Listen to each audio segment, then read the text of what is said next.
You walk today, maybe 20 minutes, maybe 30, and yet your legs still feel heavy. Your ankles are swollen by evening, and somewhere in the back of your mind you wonder, if walking is supposed to be the best exercise after 60, why doesn't it feel like enough? Here's something most people are never told. Walking is good. Nobody's arguing with that. But there is a muscle deep inside your lower leg that walking barely touches. And this one muscle, when it stops doing its job, is quietly behind the heaviness, the swelling, and the unsteadiness you feel at the end of the day. Scientists call it the soleus.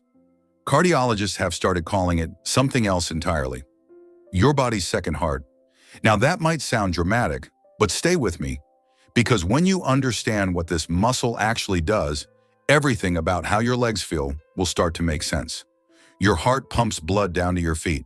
That part works fine, but getting that blood back up, against gravity, through your veins, all the way from your toes, that's a different challenge altogether. Your body doesn't rely on your heart alone to do it. It relies on this deep calf muscle, the soleus, to squeeze blood upward like a pump with every single contraction. When you were younger, this happened automatically. You moved more. You climbed stairs without thinking.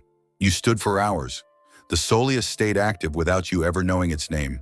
But after 60, something shifts quietly. You sit more. You move less explosively. Your daily patterns change. And slowly, without any warning, this internal pump starts going silent. That's when the swelling begins. That's when your legs feel like they're filled with sand by 3 in the afternoon. That's when standing up from a chair feels less like movement and more like a negotiation with your own body. And here's what most people miss. Walking doesn't fix this. Walking uses the soleus, yes, but only at about 30% of its capacity. It's like having a powerful engine in your car and never driving above first gear. You're moving, but you're not activating what actually matters. So today, I want to show you how to truly wake this muscle up. 3 simple movements, nothing extreme, nothing that requires equipment or flexibility or a gym membership. Just your body, a chair, and a few honest minutes. Have you ever noticed that your legs feel perfectly fine in the morning, but heavy and tired by evening? Think about that pattern for a moment. That gradual decline throughout the day, that's your second heart slowly losing steam. And what I'm about to show you is how to reverse that. Let's begin with the simplest version. Sit in a sturdy chair, feet flat on the floor, knees bent at a comfortable angle, roughly 90 degrees.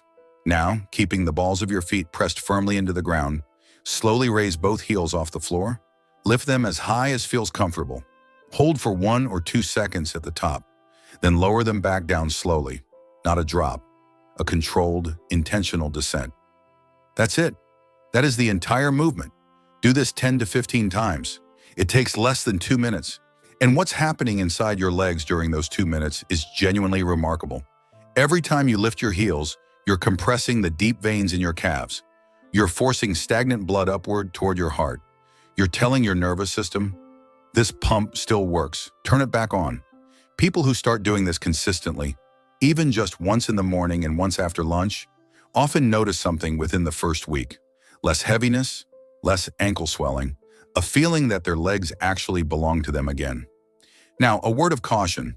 If you've recently had a blood clot or you experience sharp, sudden pain in your calf, please speak with your doctor before trying this. For everyone else, this is one of the gentlest movements you can do. If you're still watching and this is making sense to you, just type 2 in the comments. Nothing else, just the number. Now, once that seated movement feels easy, and it will after a few days, you're ready to add gravity. Stand behind a kitchen chair or your countertop. Place your hands lightly on the surface. You're not leaning on it. You're just resting your fingertips there for quiet confidence. Feet about hip-width apart, toes pointing forward. Now perform the same movement. Raise both heels off the ground slowly, as high as you comfortably can.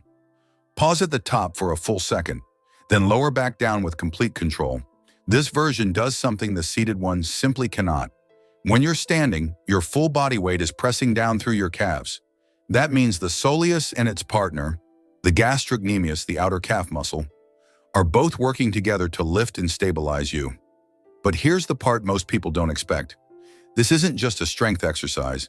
Every time you rise up and lower back down, the small sensory nerves around your ankles are learning.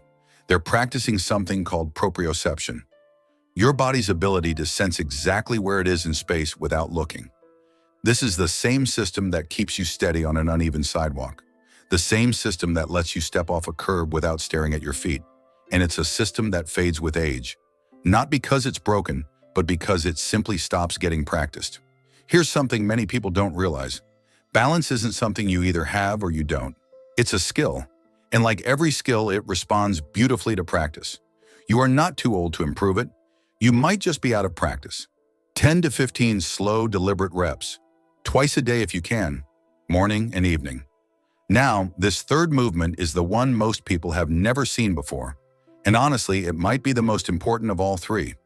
Stand behind your chair again, shift your weight onto one leg, lift the other foot just barely off the floor. An inch is plenty. Now, and this is the key detail, slightly bend the knee of your standing leg. Not a deep squat, not even close, just a soft, gentle bend. From that position, raise your heel off the ground. Slowly, pause at the top, then lower back down with full control. Why does bending the knee matter so much? Because when your knee is straight, your outer calf muscle does most of the heavy lifting. But when you add that small bend, the outer muscle steps aside, and the soleus, the deep one, your second heart, takes over completely.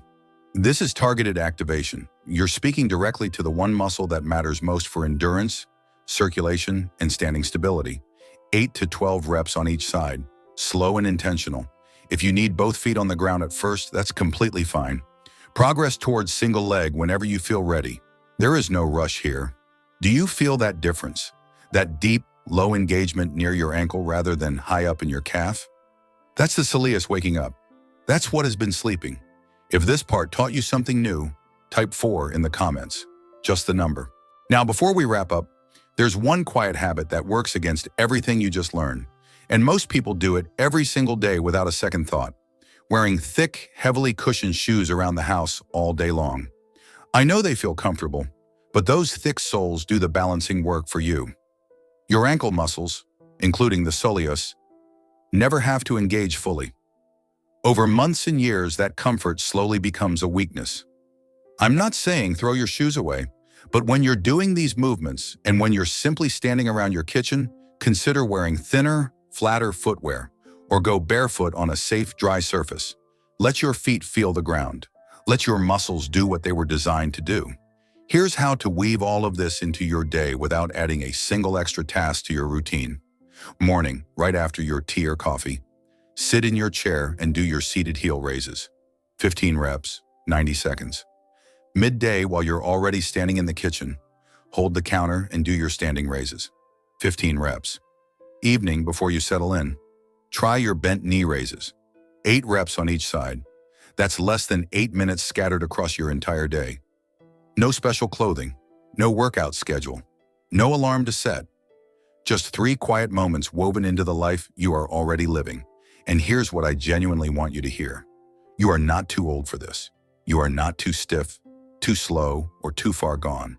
The fact that you're still watching tells me something important about you. You're someone who doesn't just accept what they're told. You look for real answers.